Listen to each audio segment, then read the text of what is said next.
Ye Chen beristirahat sejenak, lalu terus mendesak kelima pedang terbang itu secara bersamaan, hingga ia menghabiskan seluruh kekuatan mentalnya. Ye Chen sudah berkeringat di sekujur tubuhnya untuk waktu yang lama, dan matanya lelah.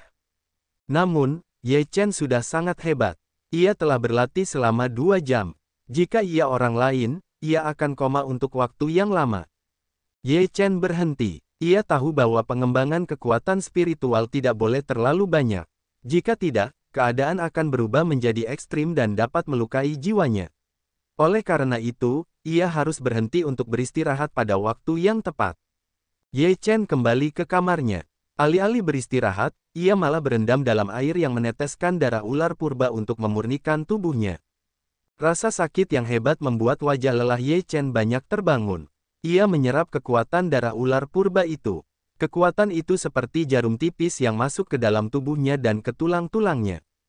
Longcheng, 1000 keluarga. Saat ini, hari sudah gelap, tetapi kota itu masih penuh dengan lampu dan hiruk-pikuk, yang jauh lebih makmur daripada kota Longyang.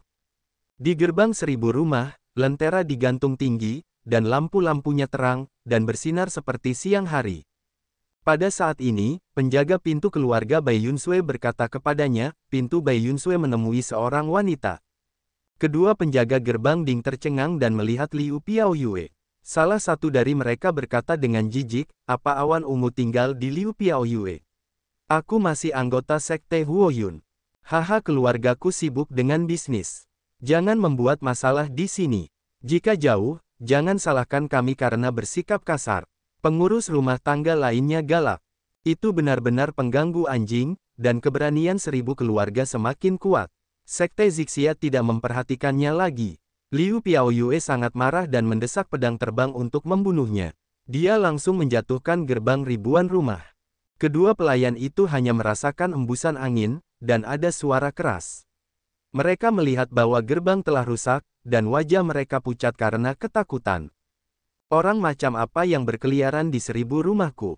Pada saat ini, seorang lelaki tua berjubah abu-abu bergegas keluar. Momentum lelaki tua itu tidak lemah, dan dia telah mencapai tingkat ke-6 dari kondisi pelatihan Qi.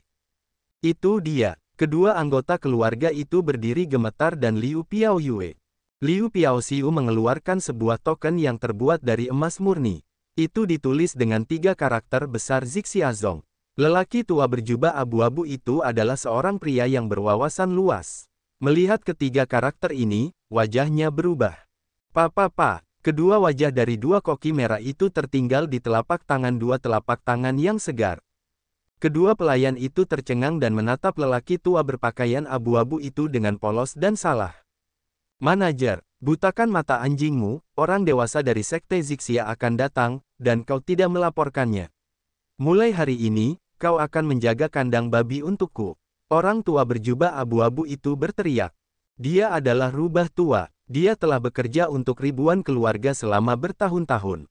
Begitu dia melihat gerbang, terlihat bahwa Liu Feixue pasti marah dengan kedua pelayan ini. Kalau tidak, bagaimana mungkin gerbang itu bisa rusak ketika orang lain datang? Kedua pelayan itu bahkan lebih bodoh. Mereka melihat Liu Piaoyue dan menggigil. Mereka cukup beruntung untuk tidak terbunuh, jadi mereka pergi dengan tergesa-gesa. Orang tua berjubah abu-abu melangkah maju dengan senyum di wajahnya dan berkata sambil tersenyum, aku tidak tahu bahwa orang dewasa dari sekte Zixia datang ke sini. Saya harap Anda dapat memaafkan saya atas kehilangan ini. Di mana Zixiazong? Zhao adalah salah satu dari 5 sekte Xiuzhen di negara bagian Zhao, peringkat keempat. Dia adalah keluarga dari kota naga, di mana dia berani menyinggung sekte Zixia. Bawa aku ke gurumu, Liu Piaoyue berkata dengan acuh tak acuh. Manajer kian tertegun sejenak, mengangguk cepat, tidak banyak bicara, dan berjalan ke arah Liu Piaoyue. Ketika dia tiba di aula, kepala eksekutif berkata sambil tersenyum, tunggu sebentar. Saya akan memberi tahu pemiliknya. Kepala eksekutif kian bergegas pergi dan datang ke ruang belajar Qian Tianmo. Dia berkata, Guru, seorang murid sekte Zixia ingin bertemu dengan Anda. Qian Tianmo mendengarkan, terkejut sejenak, dan berkata, apakah Anda yakin murid dari klan Zixia? Ada tanda. Kepala eksekutif memutuskan, kami tidak memiliki persinggungan dengan sekte Zixia, dan kami tidak memiliki keluhan atau permusuhan. Apa yang dilakukan orang-orang dari Sekte Zixia? Qian Tianmo berpikir, selalu merasa tidak enak. Setelah memikirkannya, Qian Tianmo masih tidak mengerti dan berjalan menuju aula. Di Sia Qian Tianmo, kepala dari 1000 keluarga, aku tidak tahu apakah kamu akan datang. Ketika dia melihat Liu Piaoyue, dia tersenyum dan sopan. Namun sebenarnya, dia juga memperhatikan Liu Piaoyue dengan saksama. Dengan penglihatannya, dia secara alami melihat bahwa Liu Piaoyue memiliki temperamen yang unik, yang tidak dimiliki oleh orang biasa, dan latar belakangnya tidak kecil. Liu Piaoyue menyela Qian Tianmo, melihatnya dengan jijik, dan berkata, aku di sini bukan untuk mendengarkan omong kosongmu, aku hanya punya satu hal. Tolong jelaskan, 1000 hari lagi, ribuan keluarga tidak diizinkan menyentuh kota Longyang lagi. Kota Longyang telah diambil alih oleh klan Zixia. Apakah kata-kataku jelas? Liu Piaoyue berkata dengan dingin. Qian Tianmo tertegun, Liu Piaoyue menatapnya, matanya seperti pedang, berkata, jika kamu tidak mengerti, maka jika keluarga Qian menghilang di kota naga tanpa alasan, aku tidak punya cara. Hati Qian Tianmo bergetar, menatap mata Liu Piaoyue, entah kenapa ada rasa takut, tidak bisa menahan keringat dingin. Ya, Qian Jia tidak akan pernah menyentuh kota Longyang lagi. Qian Tianmo buru-buru membuka mulut dan berjanji. Ini adalah cara terbaik. Liu Piaoyue mendengus dan melangkah keluar dari aula. Tuan, manajer Qian juga terkejut, apakah dia dipalsukan oleh keluarga Ye? Tidak mungkin, kamu tidak bisa berpura-pura seperti itu. Qian Tianmo menarik napas dalam-dalam dan merenung. Sekarang tampaknya Zixia Zong benar-benar menyukai kota Longyang, atau dia ada hubungannya dengan keluarga Ye. Apakah Sekte Zixia menyukai kota Longyang? Apa yang ada di Longyang? Hanya Sekte Zixia yang menganggapnya penting. Qian Tianmo mengerutkan kening. Qian Tianmo menggelengkan kepalanya dan kemudian bersenandung dingin, apa Sekte Zixia tertarik pada kota Longyang? Pasti dia ada hubungannya dengan keluarga Ye dan ingin mempertahankan keluarga Ye. Apa yang harus kita lakukan? Kita tidak mampu membayar Sekte Zixia. Qian Tianmo, tetap periksa rumah Ye secara diam-diam, dan kita akan membicarakannya nanti. Meskipun Qian Tianmo tampak tenang di permukaan, hatinya masih terpesona oleh momentum Liu. Liu Piaoyue berjalan keluar dari rumah 1000. Setelah melihat kembali ke keluarga 1000, dia menghela nafas, Ye Chen, aku hanya bisa membantu sedikit sekarang. Selanjutnya, terserah padamu. Kota Longyang, keluarga Ye. Ye Chen keluar dari air yang berbau dan merasa nyaman. Setelah mengenakan pakaian, dia mulai berlatih di tempat tidur. Aku ingin naik ke tingkat yang lebih tinggi. Keluarga 1000 tidak tahu kapan mereka akan terbunuh secara besar-besaran. Keluarga Ye harus selamat dari krisis ini. Tatapan mata Ye Chen tegas dan mulai mantap dalam kultivasinya. Keilahian Ye Chen memasuki 8 diagram Taiji untuk dikultivasi. Roh antara langit dan bumi datang dari kecepatan yang terlihat oleh mata telanjang, dan Ye Chen dengan rakus menyerap roh yang kaya. Saya khawatir Ye Chen adalah yang paling boros di seluruh dunia latihan. Bahkan para murid sekte besar tidak dapat menyerap roh langit dan bumi seperti Ye Chen. Roh antara langit dan bumi relatif tipis, hampir semua orang berkultivasi dengan kristal roh, hanya orang miskin yang dapat menyerap roh antara langit dan bumi. Namun, apakah Ye miskin di pagi hari? Jika dia miskin, tidak ada orang kaya di dunia. Yang paling disesalkan adalah Ye Chen tidak memiliki kitab suci kultivasi. Kalau tidak, dia dapat pergi ke langit selangkah demi selangkah tergantung pada tingkat roh yang begitu kaya. Sekarang dia tidak bisa melakukannya tanpa bimbingan kitab suci. Bahkan jika alam ditingkatkan oleh cairan roh, jika tidak lebih baik dalam persepsi, kekuatan tempur keseluruhan tidak dapat dibandingkan dengan tingkat yang sama. Ye Chen semakin merasakan pentingnya kitab suci, tetapi itu jarang. Bahkan penguasa kota Longcheng tidak memiliki kitab suci. Hanya sekte-sekte agama itu yang dapat memilikinya. Untuk pendirian sekte, harus ada kitab suci yang diwariskan. Kalau tidak, bagaimana cara memperkuat klan dan bagaimana cara mewariskan klan? Salah satu alasan terbesar banyak orang memasuki sekte adalah untuk kitab suci. Begitu ada kitab suci, jalan kultivasi seperti cahaya, dan mereka tidak takut tersesat. Nona Liu tampaknya adalah orang dari sekte. Ye Chen tanpa sadar berpikir lagi untuk memunculkan sosok Liu yang melayang seperti salju.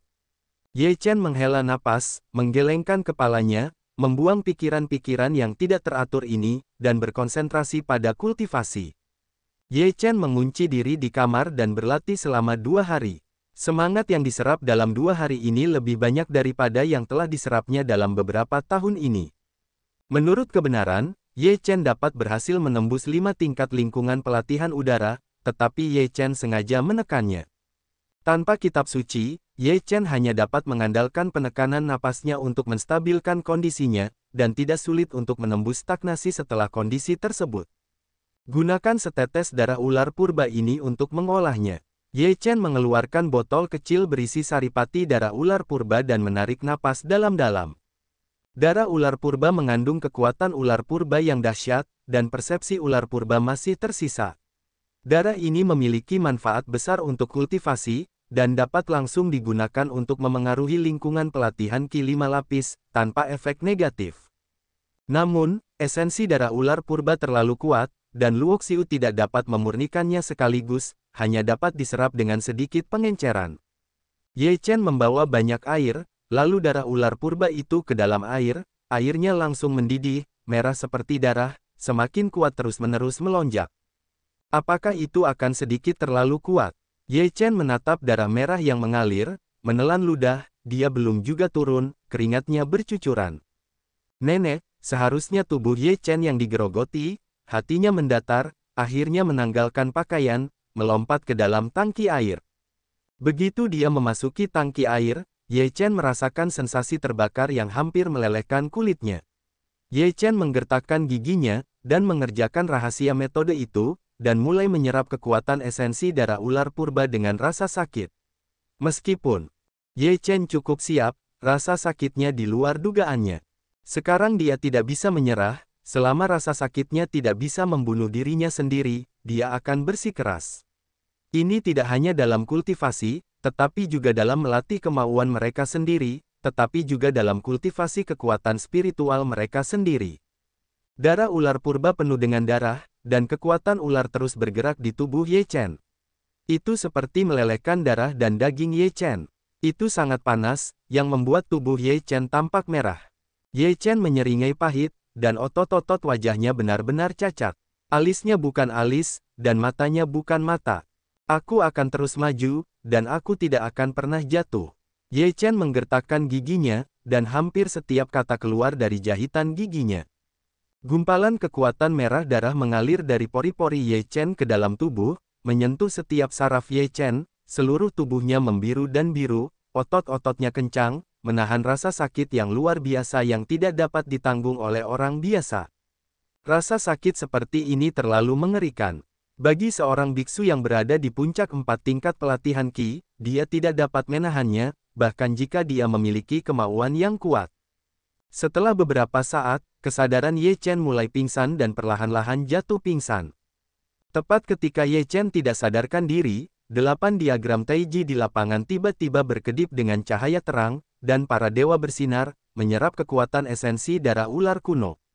Kekuatan esensi darah ular kuno terus-menerus melalui tubuh Ye Chen diserap oleh 8 diagram Taiji. Setelah 8 diagram Taiji menyerap esensi darah ular kuno, para dewa semakin cemerlang.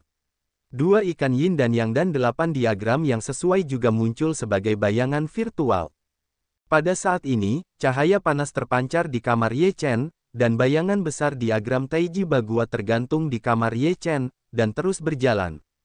Air darah di tangki air berangsur-angsur menjadi air jernih, dan kemudian, dari tubuh Ye Chen, aliran kotoran yang lebih menjijikkan dan berbau daripada sebelumnya.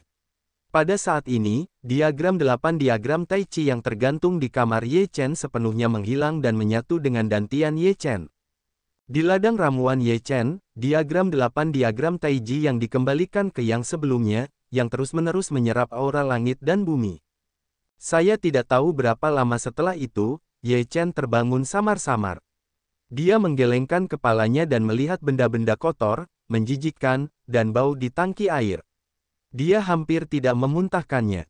Mengapa begitu menjijikkan? Ye Chen sendiri merasa jijik, bahkan jika padam pertama, tidak ada hal-hal menjijikkan seperti itu. Ye Chen dengan cepat melompat keluar dari tangki air, dan kemudian mengganti air di tangki air, menuangkan air jernih ke dalam dan luar secara menyeluruh. Kenapa? Aku berhasil. Saat membersihkan, Ye Chen tiba-tiba menyadari bahwa dia telah berhasil menembus lantai 5 dari kondisi pelatihan Qi. Dia merasa sangat bingung. Dia jelas pingsan, dan bagaimana cara menyerap kekuatan esensi darah ular kuno. Bagaimana semua ini bisa terjadi? Ye Chen seperti biksu Erzang yang tidak bisa merasakan kepalanya. Dia memeriksa dirinya sendiri di dalam dan di luar. Dia menemukan bahwa tubuhnya lebih mendesak dan murni daripada sebelumnya, dan memiliki kekuatan yang sangat kuat di luar level yang sama. Dia memeriksa 8 diagram Taiji, dan dia meragukan bahwa itu semua dilakukan oleh 8 diagram Taiji. Sejak munculnya 8 diagram Taiji, nasib Ye Chen telah berubah total, dan dia tidak bisa tidak meragukannya. Tetapi sejak dia mendapatkannya, dia hanya melakukan satu hal, yaitu, memadatkan aura langit dan bumi, dan tidak ada gerakan lain. Ye Chen tidak mengerti sebelum dan sesudah berpikir, dan akhirnya dia terlalu malas untuk memikirkannya. Singkatnya, akan lebih baik jika tidak ada salahnya. Terobosan mulus ini, meskipun agak tidak bisa dijelaskan, tetapi Ye Chen telah berada dalam suasana hati yang baik untuk waktu yang lama. Pagi harinya, Ye Chen keluar rumah dan merasa segar kembali. Ia ingin jalan-jalan, jadi ia datang ke jalan. Meskipun masih pagi, toko-toko di jalan itu buka satu per satu. Tidak banyak orang di jalan, tetapi mereka terus berteriak dan tidak merasa kesepian. Sudah 3 hari. Menurut kebenaran, ribuan keluarga seharusnya sudah menerima berita itu sejak lama. Kenapa tidak ada berita sama sekali? Sambil berjalan, Ye Chen berpikir. Namun, Ye Chen tidak tahu berapa banyak orang yang keluar masuk keluarga Ye setiap hari selama beberapa hari ini, dan bahkan toko mana di kota Longyang yang paling banyak dikunjungi. Kota Naga, Aula 1000 Rumah. Pemilik rumah, setelah penyelidikan kami beberapa hari ini, kami telah menemukan beberapa kondisi. Di Aula 1000 keluarga, seorang pria parubaya dengan hormat berkata kepada 1000 hari. Katakan padaku. 1000 harimau mengangkat alisnya, berkata dengan ringan. Pria parubaya itu berkata dengan hormat, ada 3 keluarga di kota Longyang, termasuk Zhao, Wu dan Ye, yang telah didukung oleh 3 tuan selama beberapa dekade. Ketiga keluarga itu berada di level yang sama. Beberapa tahun yang lalu, Ye Chen, seorang jenius di keluarga Ye, menduduki peringkat pertama di antara rekan-rekannya di kota Longyang. Namun, sejak Ye Chen mencapai puncak tingkat kedua dari kondisi pelatihan Qi 3 tahun lalu, tidak ada pergerakan. Mendengar ini, dia merasa sedikit tergerak. Dia berhasil menembus puncak tingkat kedua dari berlatih Qi 3 tahun lalu. Kecepatan ini sebenarnya tidak lambat. 3 tahun lalu, generasi muda dari beberapa keluarga besar di kota Longcheng juga baru saja berhasil menembus tingkat ketiga berlatih Qi. Namun, kita harus tahu bahwa latar belakang keluarga dari 5 keluarga di Longcheng jauh lebih kaya daripada di kota Longyang. Teruskan, Qian Tianmo semakin tertarik pada Ye Chen. 3 tahun kultivasi Ye Chen tidak mengalami kemajuan apapun. Namun, tahun ini, dia tidak hanya berhasil menembus level ketiga pelatihan Qi, tetapi juga telah mencapai level keempat kultivasi Qi dalam waktu singkat. Saat itu, pria parubaya itu terkejut ketika mendengarnya. Sungguh mengejutkan bahwa kecepatan kultivasi itu terjadi di keluarga kecil. Dan sejak saat itu, Ye Chen tiba-tiba bangkit, dan sering terjadi kerusuhan hewan di Gunung Longyang. Sayangnya, Ye Chen memiliki banyak obat ajaib di tangannya, dan semuanya adalah obat cair. Petik 2. Obat mujarab. Qian Tianmo bahkan lebih terkejut. Bahkan di Qianjia, tidak banyak obat ajaib, dan itu bukan obat cair. Untuk memurnikan obat ajaib menjadi cairan obat, perlu untuk melatih para biksu dengan lebih dari 5 tingkat keadaan Qi.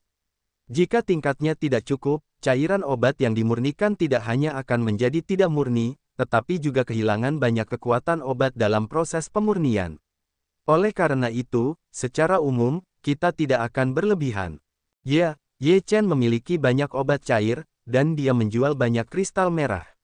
Meskipun keluarga Ye menderita korban selama pemberontakan binatang iblis, itu tidak ada hubungannya dengan itu. Keluarga Zhao dan Wu pada dasarnya lumpuh. Pria parubaya itu berkata, kemudian, Guru Ye, Zienantian, menerobos 7 tingkat latihan Qi dan menekan keluarga Zhao dan Wu, yang menyebabkan apa yang terjadi kemudian. Setelah mendengar tentang hal itu, Qian Tianmo tidak menanggapi untuk waktu yang lama. Dia hanya mengerutkan kening. Pria parubaya itu tidak berani mengatakan lebih banyak dan menunggu dengan tenang. Pasti ada masalah besar dengan Ye Chen. Kita harus memeriksanya dengan saksama. Setelah sekian lama, Qian Tianmo merasa bahwa untuk menghadapi keluarga Ye Chen harus bertindak. Tuan, bagaimana cara bertindak?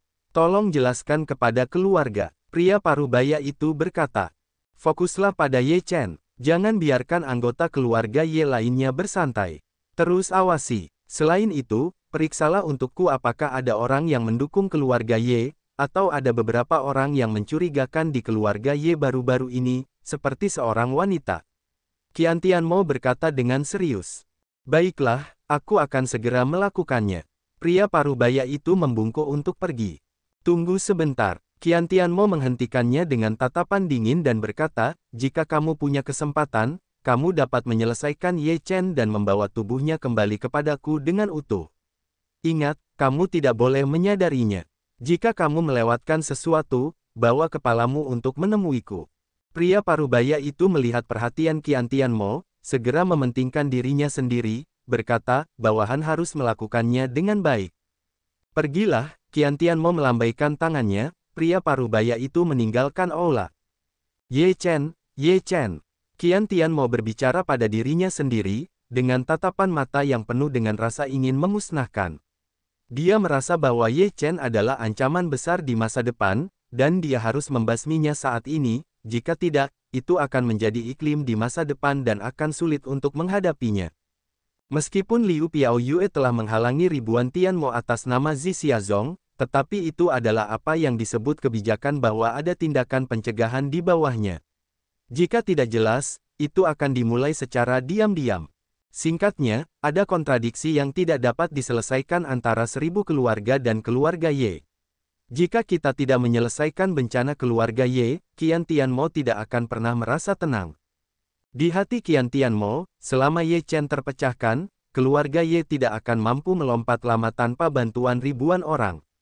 Kuncinya adalah bahwa Qian Tianmo paling khawatir tentang apakah Ye Chen memiliki rahasia. Kota Longyang, keluarga Ye. Ye Chen salah mengira semuanya. Bagaimana mungkin tidak ada pergerakan? Itu membuatnya gelisah. Paman Long, laporkan ke rumahku tepat waktu. Ye Chen berkata kepada seorang pria parubaya. Tuan muda kedua, jangan khawatir. Aku akan melakukannya dengan baik. Ye Mao melihat Ye Chen membunuh ribuan bekas luka hari itu, dan sekarang dia menghormati tuan muda kedua di dalam hatinya. Ye Chen mengangguk dan berkata, ayahku dan mereka semua berlatih di pintu tertutup baru-baru ini. Pengurus rumah tangga Ye belum lulus ujian. Paman Ye Mao akan menjadi orang yang menangani urusan keluarga. Di mana tuan muda kedua berbicara, kita semua adalah anggota keluarga Ye. Tentu saja, kita melayani keluarga dengan sepenuh hati. Ye Mao berkata sambil tersenyum. Ye Chen tersenyum, berkata, sulit. Ketika Ye Mao mendengar ini, dia sangat senang, dan berkata sambil tersenyum, aku akan sibuk. Setelah Ye Mao keluar dari aula, Ye Chen duduk di kursi sambil mengerutkan kening dan berpikir. Setelah Ye Mao menerima instruksi Ye Chen, dia diam-diam membawa kedua orang itu keluar dari kota Longyang dan langsung pergi ke Longcheng. 3 hari kemudian, masih belum ada kabar dari keluarga Qian, dan tidak ada yang dikirim untuk datang. Malam itu, Ye Mao dan ketiganya kembali ke kota Longyang. Di aula keluarga Ye Mao memberitahu Ye Chen apa yang telah didengarnya di Longcheng. Seperti biasa, tidak ada berita tentang serangan keluarga Qian di kota Longyang. Tampaknya dia tidak tahu bahwa Qian Wuji telah terbunuh. Aneh, sangat aneh. Setelah mendengar ini, Ye Chen mengerutkan kening, yang tidak sejalan dengan akal sehat. Tuan muda kedua, apa maksudmu? Apakah kamu tidak tahu bahwa Qian Wuji sudah mati? Atau kamu tidak ingin membalas dendam? Ye Mao tidak bisa mengerti. Dia bahkan ingin mengatakan apakah ribuan keluarga takut, tetapi dia tidak mempercayainya. Tidak peduli ada gerakan atau tidak, jangan ceroboh. Kita harus selalu waspada. Sekarang kita akan memberitahu orang-orang di bawah. Kita harus waspada terhadap beberapa wajah aneh. Kita akan mengirim orang untuk mendirikan penjaga rahasia di luar kota Longyang dan melaporkan situasinya setiap 3 jam sekali. Ye Chen tidak mengerti, tetapi dia mengaturnya dengan tertib. Setelah Ye Chen mengatur semuanya dengan benar, 10 hari berlalu berturut-turut, dan masih belum ada pergerakan di 1000 keluarga. Apakah kalian benar-benar tidak ingin membalas dendam? Ye Chen mengerutkan kening, dia benar-benar tidak mengerti perilaku ribuan keluarga. Baguslah kalau tidak datang. Dengan cara ini, kita telah memenangkan banyak waktu untuk menghitung hari, dan kakekku seharusnya sudah hampir mencapai terobosan. Ye Chen mengangguk sedikit, setelah menghela napas, saraf yang tegang juga sedikit rileks. Ye Chen melihat ke langit, matahari bersinar cerah, cuacanya bagus. Ye Chen tiba-tiba memiliki ide untuk pergi ke Gunung Longyang untuk berlatih. Sekarang dia telah mencapai tingkat kelima dari kondisi pelatihan Qi, tetapi hanya ada sedikit pertempuran. Jika dia ingin memiliki efektivitas tempur yang kuat, dia harus melalui beberapa pelatihan dan mengumpulkan pengalaman, untuk menghindari kebingungan dalam pertempuran di masa mendatang. Ye Chen meninggalkan rumah Ye dan datang ke Gunung Longyang. Sejak ular kuno itu bermetamorfosis menjadi naga terbang, Gunung Longyang telah kembali normal. Di atas gunung, sesekali terdengar suara gemuruh monster. Ye Chen langsung menuju ke kedalaman Gunung Longyang. Dengan kekuatannya saat ini, tidak ada masalah untuk memasuki Longshan. Raungan, Ye Chen baru saja memasuki kedalaman Gunung Longyang ketika dia bertemu dengan seekor kera putih besar. Itu adalah binatang iblis dengan 4 lapisan pelatihan Qi. Itu sangat kuat dan penuh kekuatan. Kera putih, dengan mata merah, meraung ke arah Ye Chen. Ye Chen mendengus dingin dan mendesak pedang terbang untuk membunuhnya. Puff! Pedang terbang itu menusuk kepala kera putih, dan darah mewarnai rambut putih kera putih. Ye Chen tidak dapat diancam oleh monster dengan 4 lapisan Qi. Ye Chen mengeluarkan kristal iblis kera putih dan memasukkannya ke dalam kantong surga dan bumi, lalu terus masuk jauh ke dalam Longshan. Sepanjang jalan, monster terkuat Ye Chen adalah lantai 4 negara Lian Qi, dan dibunuh oleh Ye Chen satu per satu. Ketika Ye Chen memasuki Longshan, monster di Longshan lebih kuat. Terdengar bahwa ada monster tingkat 8 atau bahkan 9 di kedalaman Gunung Longshan. Bahkan penguasa kota naga tidak berani memprovokasinya. Ketika Ye Chen memasuki Gunung Longshan, dia menjadi sangat berhati-hati. Tidak lama kemudian, dia dihentikan oleh seekor beruang hitam. Beruang hitam itu tingginya 10 kaki dan besar. Bulunya hitam dan berkilau, matanya merah tua, taringnya yang tajam bersinar dengan cahaya dingin. Ini adalah beruang hitam yang mempraktikkan 5 lapisan Qi. Napasnya kuat, dia mengaum dan menamparnya. Monster di lantai 5 tingkat pelatihan Qi tidak sebanding dengan monster di tingkat keempat. Terlebih lagi, beruang hitam ini telah mencapai puncak tingkat kelima dari pelatihan Qi, dan kekuatan spiritualnya sangat kuat. Dengan tamparan ini, Ye Chen bisa merasakan udara bergetar.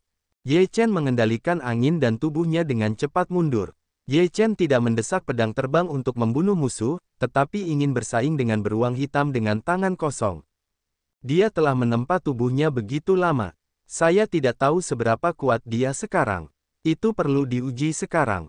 Ye Chen mengepalkan tinjunya, dan kekuatannya dengan cepat mengembun di tinjunya. Kilatan tinjunya menyala dan membunuh beruang hitam itu dengan satu pukulan. Bang! Ye Chen bertabrakan dengan beruang hitam itu. Ye Chen merasa bahwa beruang hitam itu seperti gunung, yang sulit digoyahkan, tetapi beruang hitam itu masih mundur. Beruang hitam itu juga sedikit terkejut bahwa manusia tingkat rendah dapat mengguncangnya. Ye Chen meraung dan melambaikan tinjunya lagi. Dia memusatkan kekuatan spiritualnya yang kuat pada beruang hitam itu. Beruang hitam meraung, seolah-olah ingin mengembalikan martabat mereka. Cakar beruang besar itu seperti kipas pufan, dan tabrakan hebat dengan Ye Chen.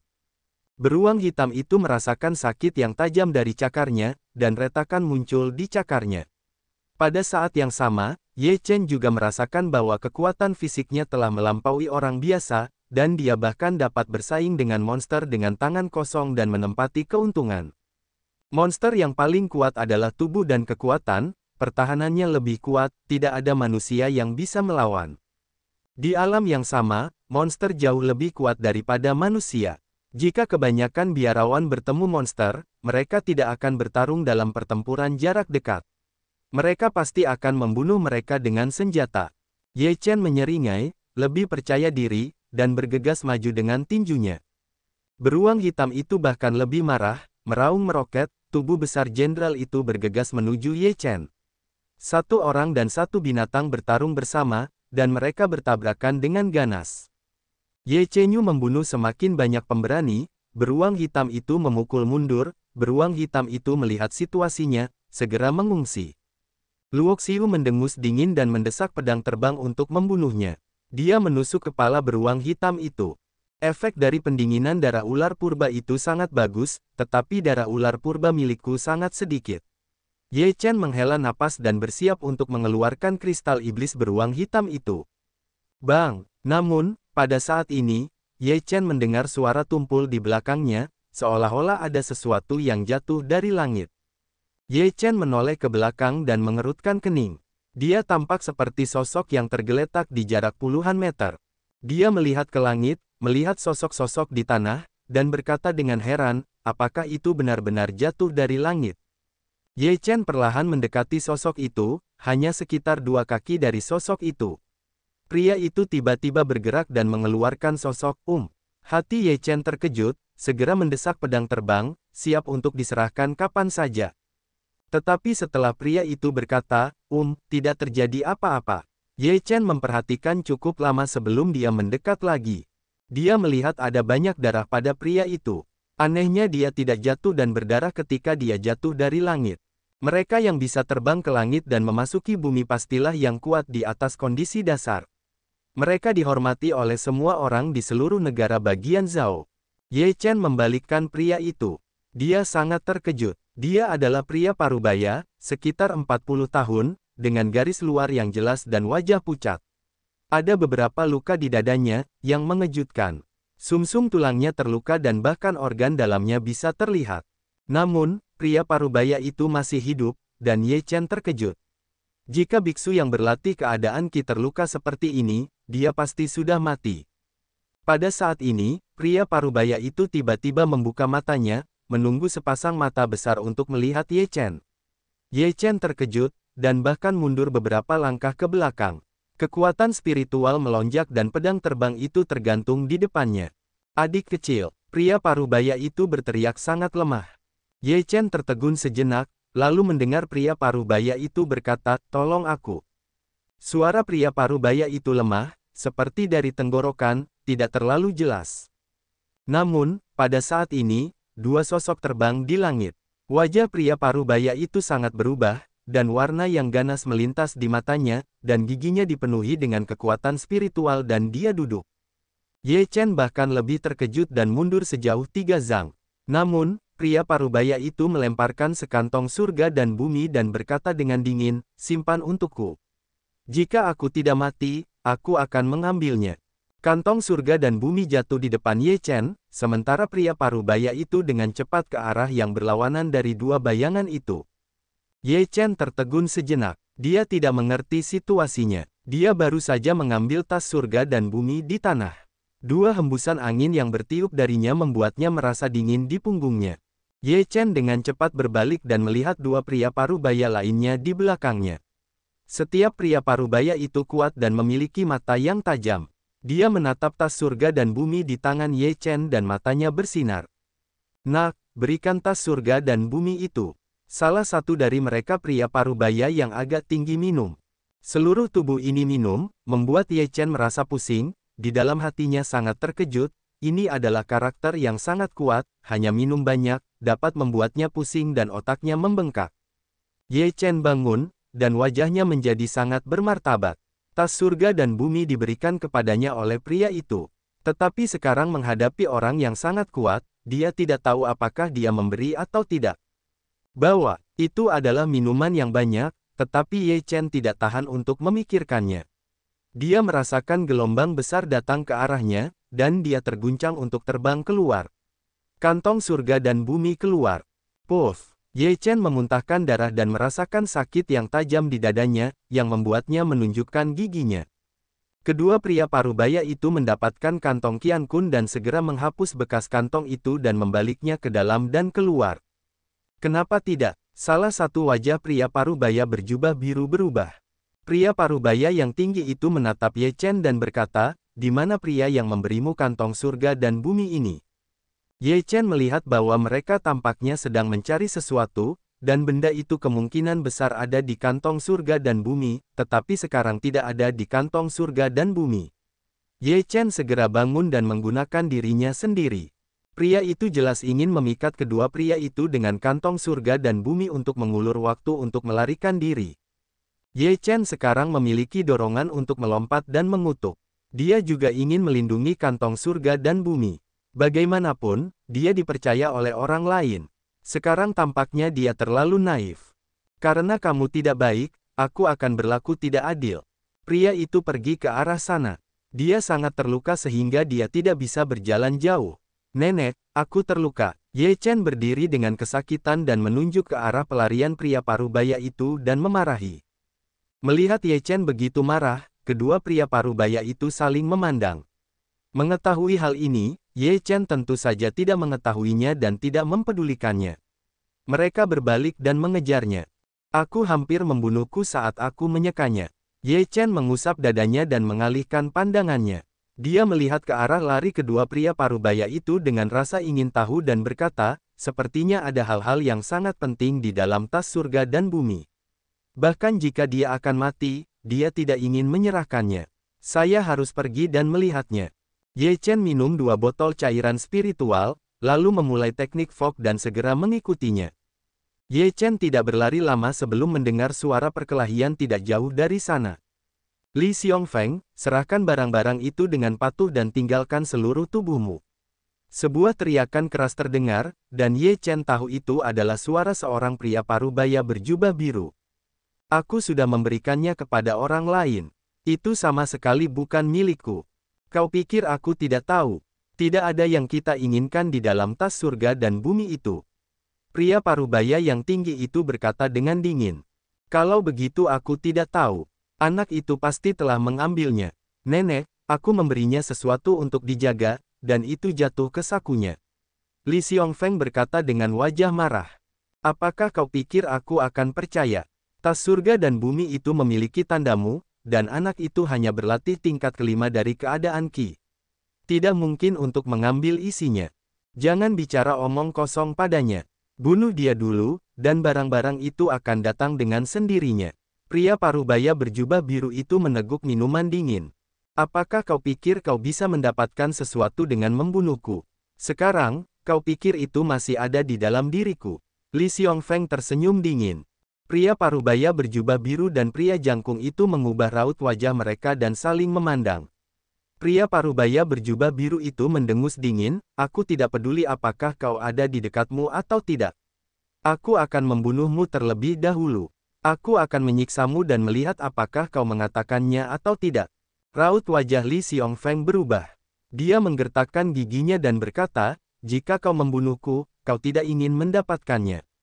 Aku sudah memberi tahu anak itu di mana dia menaruhnya. Dia harus pergi untuk mengambilnya sekarang. Ye Chen marah dan memarahi, baru saja ingin bergegas keluar untuk berdebat, melihat lampu hijau melesat ke arahnya, Ye Chen terkejut. Dia segera mundur. Seekor ular boa dengan panjang 10 meter dan paha tebal jatuh ke tanah tanpa suara bersama pesan ular itu. Ini adalah ular piton di puncak 5 lapisan kondisi pelatihan Qi. Seluruh tubuhnya berwarna hijau, maka dari itu disebut ular piton hijau. Ular piton ini sangat kuat, dan giginya yang tajam mengandung racun yang kental. Sekali digigit, ia akan mati dalam waktu 5 detik. Selain itu, racunnya bersifat korosif. Jika tersentuh, racunnya dapat langsung merusak tubuh dan tertanam ke dalam sumsum tulang. Bahkan jika ia abadi, ia akan lumpuh. Ye Chen bertemu dengan monster seperti itu, tetapi ia sangat berhati-hati dan tidak berani ceroboh. Bagaimana kita bisa membunuh Cheng Yaojin dalam perjalanan menuju saat kritis? Ye Chen menegur, ular piton hijau telah menatap Ye Chen, seolah-olah akan menjadikan Ye Chen sebagai makan malam hari ini. Ular piton hijau tiba-tiba mendesing, sejenak, bergegas, seperti kilat, cepat luar biasa. Ye Chen hanya melihat kilatan cahaya hijau, dia segera meluncurkan seni angin dan bergerak cepat, sekaligus mendesak 3 pedang terbang untuk membunuh ular piton hijau itu. Ular piton hijau itu tidak berhasil dalam satu serangan. Ia menyemprotkan genangan racun ke arah Ye Chen, dan Ye Chen menghindar dengan cepat. Semua racun itu disemprotkan ke pohon besar, dan pohon itu langsung berasap dan cepat terkikis. Puff! Pada saat ini, pedang terbang Ye Chen telah menembus tubuh ular piton hijau itu. Satu menembus kepala, satu menembus 7 inci, dan satu lagi menembus tubuh ular piton hijau itu. Ular piton hijau itu tergeletak di tanah, mengeluarkan genangan cairan hijau, tubuhnya berkedut beberapa kali lalu tidak bereaksi. Ketika Ye Chen bertarung dengan ular piton hijau itu, Li Xiongfeng dan 2 pria paruh baya juga bertarung. Ketika Ye Chen ingin bergegas keluar untuk bertahan, ia melihat kepala Li Xiongfeng pecah. Ye Chen menatap kepala Li Xiongfeng seperti bunga darah yang mekar. Ia terkejut dan memarahi, "Aku dibunuh olehmu." 2 pria paruh baya menggeledah tubuh Li Xiongfeng, dan kemudian menemukan sekantong surga dan bumi. Mereka tidak menemukan apa yang mereka cari. Benarkah itu pada anak itu? Pria paruh baya berjubah biru itu tampak muram. Temukan anak itu. Wajah pria paruh baya yang tinggi itu bahkan lebih dingin. Tampaknya dia akan memakan Ye Chen.